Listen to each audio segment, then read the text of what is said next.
Well,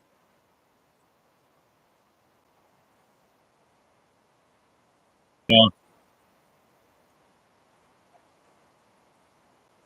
sounds like more of the same. Uh, Empty.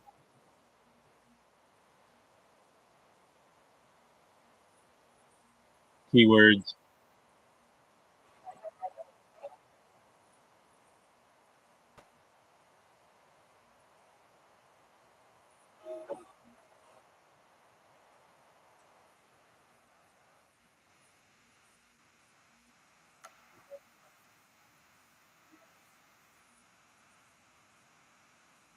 I don't know. Is this really like something that people need to listen to and learn about?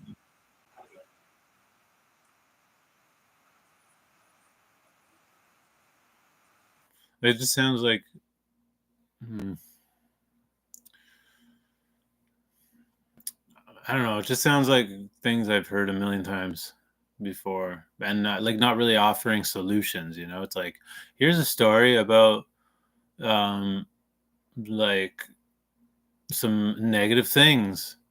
And I mean, hopefully at the end, maybe he ties it in and he goes, "This is how, maybe they can overcome it," or maybe he offers a new perspective. I don't know. I haven't really. It just sounds like the same old stuff, but maybe it will. Maybe it will offer a perspective. A new perspective, like something that is kind of enlightening.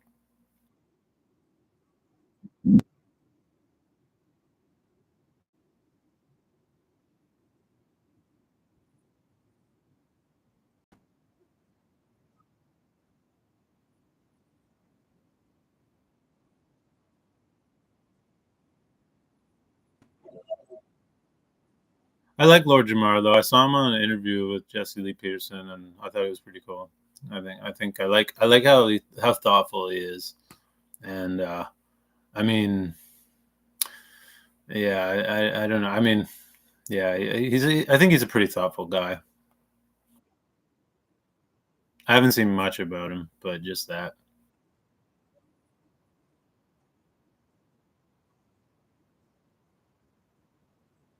Yeah, I don't know. See that? So that's the end of the first song, "The Corner of the Streets."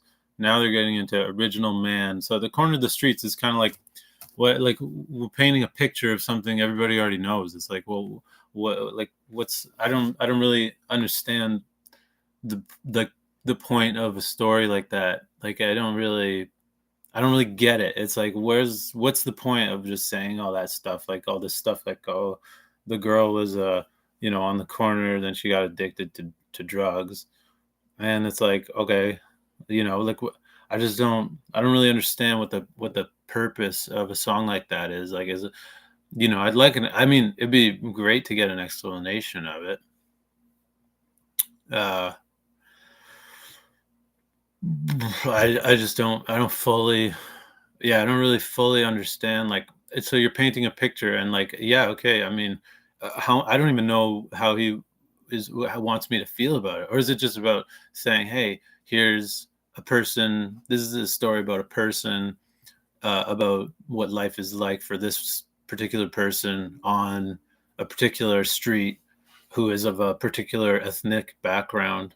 um it's like a struggle, but like where is the, like there's, I don't know, I don't really feel like a soul in it. It just feels like a bunch of words that don't really have, honestly, much like I don't really, I'm not picking up on the meaning. If someone could explain to me, where the meaning is in that, um I'm open. I don't want to criticize without, I could be wrong, right? I could be wrong, and I'd like to know if I'm wrong. Um, I'm open to ideas. Um,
And yeah, so the 5 percenters, I guess, I don't know. I heard Largemar talk about it, and they have the belief that God, like everyone is God, like not.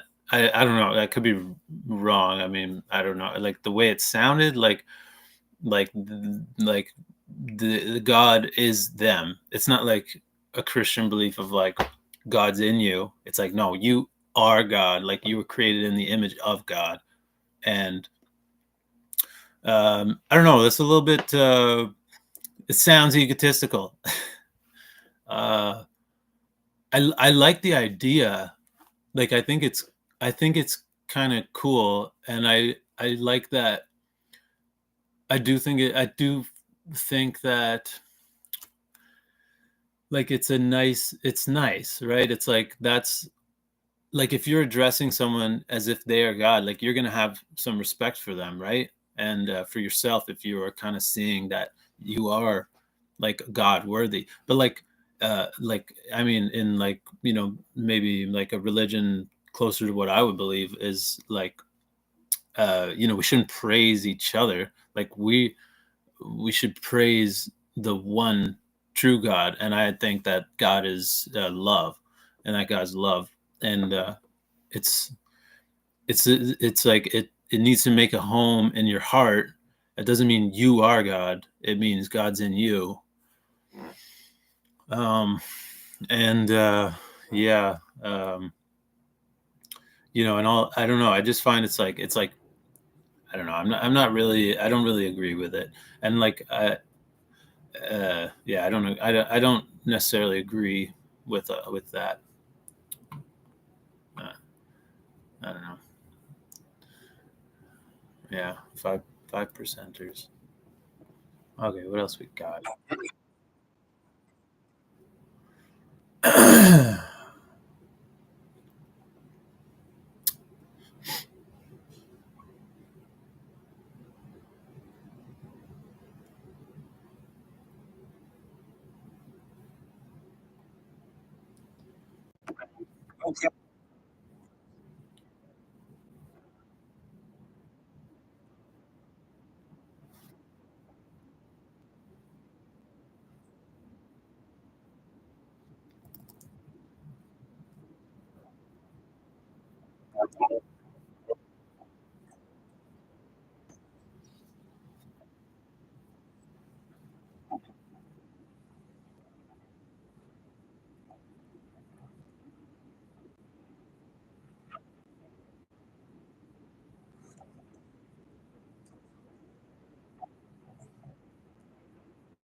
Yeah, from what I can tell, I think, well, based on his videos that I watch, I've watched a few, quite a few. I think he does. I think sometimes Jesse comes across him and the guys he does the show with.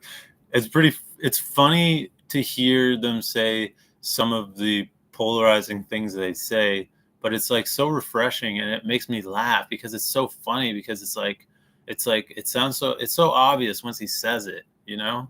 It's like once he says the thing that makes me okay, what is he you know, I mean, a tough one I think these days to grasp is, you know, he says, and I guess this is the law of God's order. The order of God would be God, Christ and man, man over woman, woman over child.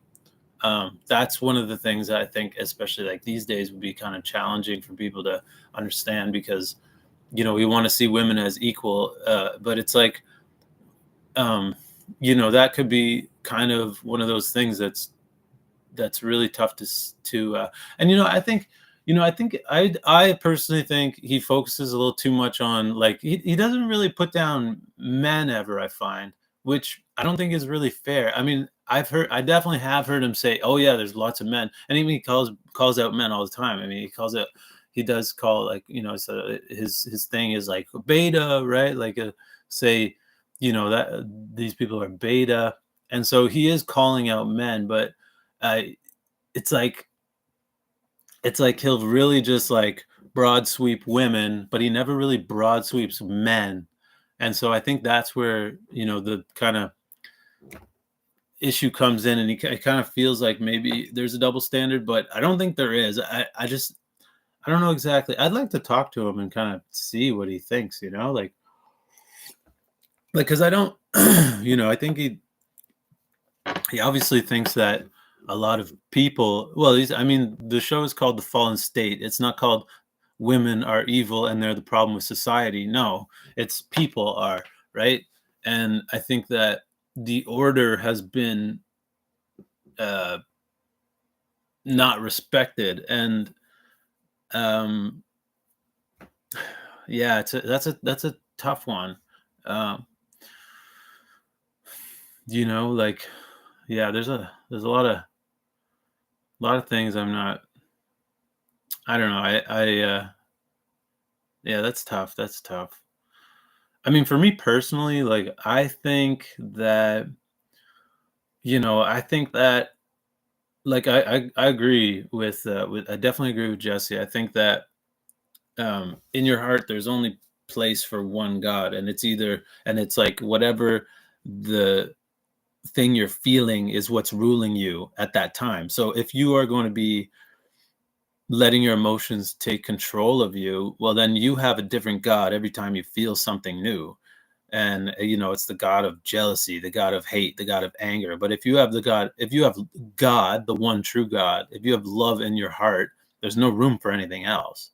That's what I believe. I do believe that. And I can see it. I've got 3 kids of my own, and I can see like, it's like it opens up, it opens me up to some information that maybe people without kids wouldn't have that perspective.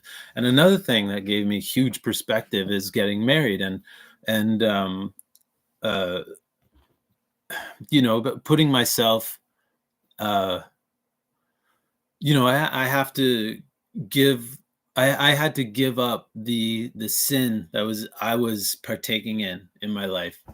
I had to give that up. um and I wanted to. It was like, oh, I have to give this up if I want, like everything was calling me to just focus and be like the pinpoint of my family, like be the air, like in a spear, right? Like be the point, like have that north star, like have God at the center of my life. Like that is what's been calling me, and um and I'm following. And it was really like, it's like, oh, I don't have it all figured out. All of a sudden, I have it all figured out. Like it's all right there in front of you. It's like the door is there, and everyone has the opportunity to just open that door, turn the handle, and walk through and be free from your sin.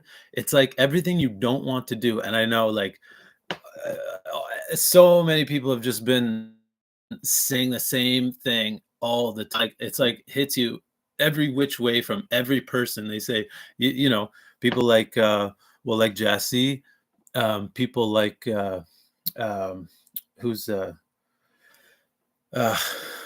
who's the Jewish guy who talks really fast? Can't remember his name right now off the top of my head. Um, Jordan Peterson, you know, they all say like the thing you don't want to do is exactly what you need to do, to be able to like get out of that, having like, well, like, you know, Jesse would say, and I would agree with, would be like, don't let your emotions dictate how you are going to behave. Don't let your emotions change, like, because if you know who you are, and how you behave and how you're going to behave. And like for me, I have a kind of a mantra that I tell myself all the time, because I didn't like, this didn't come naturally to me.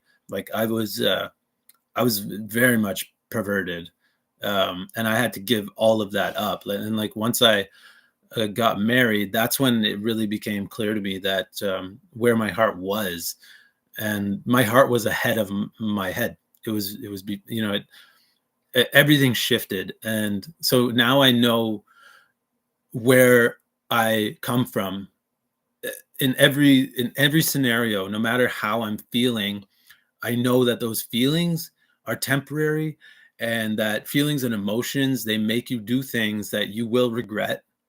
And um and then your yardstick changes, right? Like if I have a yardstick and it's this long, um you know, I can measure, I know what my measurements are going to be. But if my yardstick keeps changing, then like I don't know how to, I can't build anything with that. You can't build something if your yardstick keeps changing, because nothing's gonna, the interface won't work. And that, and I don't know, maybe that's a bad example, but you know, I know that if someone's reacting poorly towards me, in a way I think is poor, like if they're getting angry and mad and worked up, and this happens a lot in life, even if it's like small reactions, that I just tell myself, look, everyone deserves unconditional love, and no one's exempt from that. And like, you know, Jesse would have said, your parents, like that is a big one for a lot of people, because your parents were around for your formative years, and if they did like what you think is a bad job, you know, you might resent them. It might be very natural to be like, I hate them, I don't want to be anything like them. And then you either become like the exact opposite of them, or you become exactly like them, when really like, and they you know, they've been shoving things in down your throat, like for you to believe that's just not true about life, and about how you should feel about certain things, and how you should behave and act. And it's like, I never knew growing up why I was like, I don't want to do certain things, and I'm forced to, and I hate it. And my parents would always like make me do things. But the other thing is, like, I feel like growing up I was a bit neglected, right? But I have been able to let all that go, and I can honestly say I love my parents. I love everyone. I there's no one who's excluded from that. Um, I absolutely love everyone unconditionally, and like everyone, that's what, that's what the world needs more of. Like the world needs love. We don't, we if you could find a reason to hate every single person in the world if you wanted to, so where do you stop? And that's the other thing, is that people's ideas of what they like and don't like change based on each person. That's why we need to have a yardstick that remains the same, and that is God, and God is love, and love is in me, and that's all there's room for. There's no room for anything but that. So that's how I operate. And like, I don't know about everyone, but for me personally, I can find it kind of hard to. I used to find it really hard to manage my emotions, and now it's just practice over time, practice reaffirming, reminding myself of what I value, and I do value it.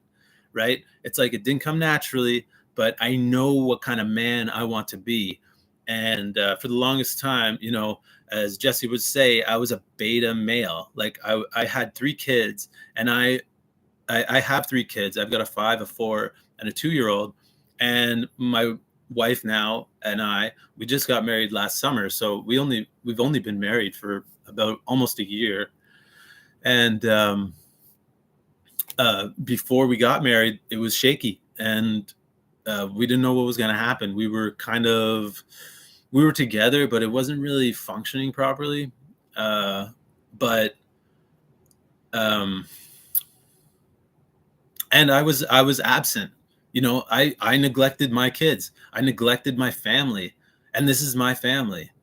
And when we kind of were at the point of what maybe we're going to separate, I realized that it didn't matter what happened between Kate, my wife, and I. Um, it didn't matter because we were going to stick together no matter what. And I wasn't like, if we did split up, it's like not like I was going to start like messaging girls and like trying to find a new girlfriend. Like that's not where my head's at. Like I was in my mind, I was like, if I do end up having to move out, I'm still going to be around the kids and Kate every day. It doesn't matter. Like I don't care how horrible it is. And then that's when it just clicked. I was like, man, God put Kate and myself together for a reason, and we had these kids for a reason. And um and that's when I realized that that's it. Like Kate and I are we're going to spend the rest of our lives together through sickness and health, for better or for worse. And that's what it is. And so once I knew that, then I decided. I was like, all right, Kate, well, this is going to go one of two ways. We're going to spend the next 60 years of our lives together, and it's either going to be absolutely horrible or it could be amazing. So what do we want to do here? Because we are going to spend the next 60, 70 years maybe together. And so that's where our mentality is now. We've got long-term vision. We've got a pinpoint idea of our morality, and I have been tasked with guiding my family. Like God gave me this family to spearhead. I am the tip of the spear, and um, like I'm okay with it. Like I can take hits, like I'm not made of sugar, um, and it's fine. Like nothing. Like, and this was a tough one to it's kind of funny, right? Like, well, funny, I mean, it's absolutely horrible to imagine anything like this happening, but it's like before Kate and I met, before we had kids, I was in like a really bad place. And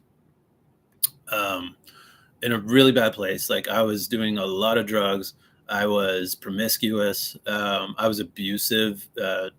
Um, I had some good qualities too, but yeah, the sins were heavy, and I was not a good person. I was a beta, and and that took a long time to get over. And I would say only recently I've kind of become something different, uh,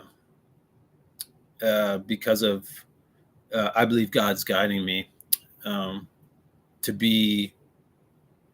Well, I don't want to speak for that too much, but I do believe that everything happens for a reason, and I'm fulfilling my destiny with my family. And uh, but yes, where was I going with that? Uh, yeah, so that's kind of where I'm at, like with my family. Yeah, once I realized that's what we were going to do, well, then it actually became really easy knowing what the next 60, 70 years were going to be like. And all of a sudden the day-to-day stuff, it doesn't even matter. And now it's like I don't even have any fight left in me. Like I don't feel the need to defend myself. My ego, um like it's gone. Like it's just gone. Like I don't care. Like it doesn't matter what someone's going to say or do to me. I i operate out of love, and that's what I'm going to respond with. And if I can't do that, then I might remove myself from the situation, because I know what happens when I respond out of my egotistical or out of my emotions. I make mistakes and I hurt people. And then I always end up going back and saying, I'm sorry. I don't want, I'm not going to be saying sorry anymore, because I am not going to be doing those things anymore. And it's like, it's freed me up to actually like live my life and be interested in things I never thought I would have interest in. And it's opened me up, my heart up. Like I now, because I'm not affected emotionally by triggers or people like trying to hurt me, like because they're not trying to hurt me, they're feeling a certain way and they're projecting it. And so I don't acknowledge that, because to me that's a lie. That's just not true. Like your behavior isn't who you are. And if I'm acknowledging your behavior, then I'm ignoring you. I'm attacking your behavior, and it actually only hurts the person who's exhibiting the behavior. Like the behavior won't change. You just keep fueling it. And then we keep wanting those like little pieces of candy, I like to call it. It's like you want to take the candy. The candy's no good for you. It's sweet for like a minute, but then it's just like sugar, and it's like not good for you, right? I mean, I eat some candy, but like I don't eat a lot of candy. But I mean, it's an analogy, a bad one maybe. I don't know. But um so so that really helps me with my relationship with Kate, to know that we're going to die together. So I need to make sure that we're not hurting each other. We want to have a good life. We want to love each other. I want to support her. I want to be there for her and help her grow. And um that's what makes it really, really, it makes it easy for me to operate from this place now. And it makes it easy for me to another example analogy I like to use is like, you don't focus on the million ways to do something wrong. You focus on the one way to do it right. Like if you were like let's say you're in a basketball game and you're like about to take a shot, you're not going to be thinking of all the ways you could fail. You're going to be focused on putting the ball in the net, and there's only one way to do that. So you think about that. And that's how I like to think about life. I don't like to think about I don't have to think about all of the wrong. I know there's one right way to live your life, and everything else that doesn't fit in is just gone. I just ignore it. And I'm not hurt by it anymore. I can feel like the funny thing is, it's like a third eye has opened, and now I can see when someone is like, let's say, attacking me, or you know what I mean? Like trying to like cut me or keep me down or anything like that. I just can, it just washes over me, because it's like, I don't have an ego to attack. I'm and then by doing that, I'm not internalizing, let's say, the slander, and I can actually see them for what they are. And I can see that it's like Venom, there's Peter Parker, and when Peter Parker Venom goes on top of him, that's not Peter Parker. That's like this behavior, this negative behavior on him. And when he hits that bell, he like comes off of his face. It's like, that's what it feels like I can do by not reacting to the negative behavior, the evil behaviors that are coming my way, by not reacting to them, by looking through it. And it's like, it's like, actually, I'm not actually taking any hits. There's nothing that can hit me because there's no ego there to hit. And there's only a person inside there's me who has love. And so when I it's like when they shoot me with that behavior, it's like I can see that that's venom, and I can look past it, and I can see the person. I can see, oh, they feel small, so they need someone else to feel smaller than them because they're insecure. And that doesn't make me hate them. That actually makes me love them, and I want them to overcome that. Like, I don't want them to hurt.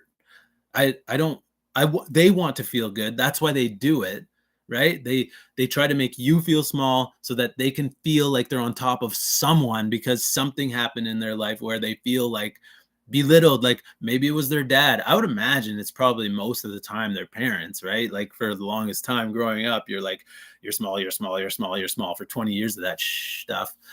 And so then, like, when you go out into the world, then that's what you're going to do. You're just going to be like, yeah, you're small, you're small, you're small, you're small. But really, you're the one who feels small. And it's like, you got to, like, unload that, get rid of it, because that's ego and it's not helpful. You're in pain, and you're trying to cause other people pain, and you will, but only if they have an ego. Like, it doesn't hurt me. Like, it happened the other day. A guy, I was asking, I'm not like the brightest guy. So I have like ways I operate for a guy who has the intelligence of someone like me. So like, I just recently started hunting, and I'm not like super well versed on it. So I want to make sure I get like the right ammunition. So last year I went turkey hunt, and I use a specific shell. So I bring the shell in. I'm like, okay, I can't remember all this stuff. I'm sure if I go to Cabela's, someone will be there who can help me. And if I bring them a shell, then they can just like, okay, yeah, that's right. Like, I bring the product in, and then they'll just like be like, yeah, it's right here. Here's the product, right? But he's like, he looks at the shell. He's like, so this is this and that and the other thing. I'm like, no. And he goes, okay. And he shows me over here, and he's like, so I think this is what you want. I'm like, well, I'm hunting turkey. And he brought me to like target load, and he's like, oh, okay. And actually, before that, I walked over to where I picked it up before, because I know how not very smart I am. I'm smart in other ways. Like, I'm spatial. Like, I remember where things are. So I went to the spot where the shells were that I bought last year.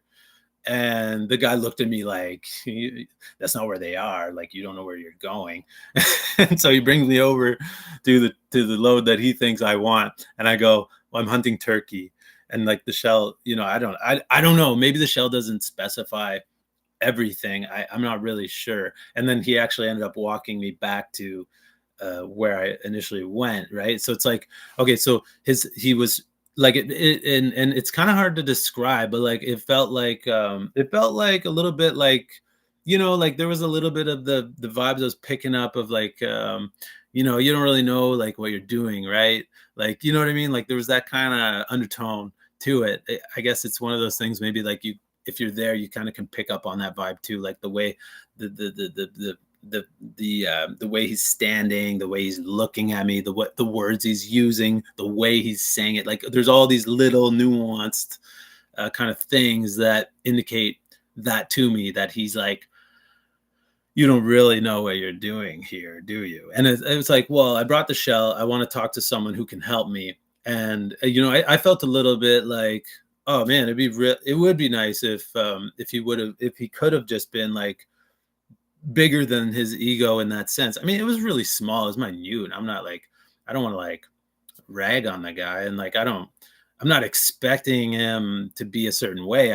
What I'm trying to illustrate is that kind of thing would have really bugged me before. Like, it's like, I would have felt small. I would have felt dumb, because I feel like that's a big part of who I was growing up too, is like, I feel dumb. I feel like I might say something and someone's going to be like, that's stupid. Like, you're like, what are you talking about, man? Like, just like, shut up. Right. Like, and it's not, those kind of things don't affect me anymore. Like, I'm confident in my ability and who I am. I'm not egotistical. I can let things slide. I let everything slide, because that's part of it, is like, I don't I don't know if they're actually trying to hurt me or not. Like maybe that guy wasn't, right? And so I want to believe that, let's say if he wasn't, and imagine I reacted poorly to that, he might be like, whoa, like what? You know, like what's going on? Like I was just trying to help this guy and he like got a little snippy with me. And it's like, so at the very least, if that was the case, because we don't know everything, I might have, maybe I'm not picking up on the right little nuances, the right little so uh so at the very least, I reacted in a way that I'm comfortable with, and I can go home and think, yeah, like, I don't feel that this weight on me. I don't feel this resentment towards the guy at the store.